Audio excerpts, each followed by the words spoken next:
പറ്റിയെന്നൊക്കെ പറഞ്ഞു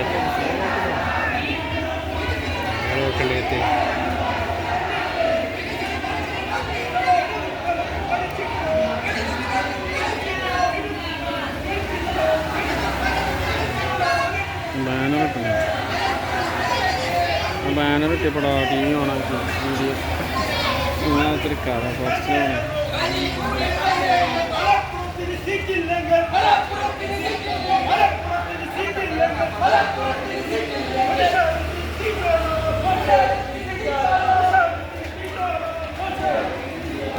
ആൾക്കാരില്ല കഴിയണില്ല. യൂട്യൂബിൽ എന്താ എന്താ അറിയാം, യൂട്യൂബിൽ എന്താ എഡിങ് അറിയാം. പ്ലസ് വണ്ണിൻ്റെ സീറ്റ് കൂട്ടിയില്ലെങ്കിൽ ഞങ്ങൾ പഠിക്കൂല. രണ്ടിൻ്റെ ആയിക്കോട്ടെ എന്നിട്ട് പോകാം.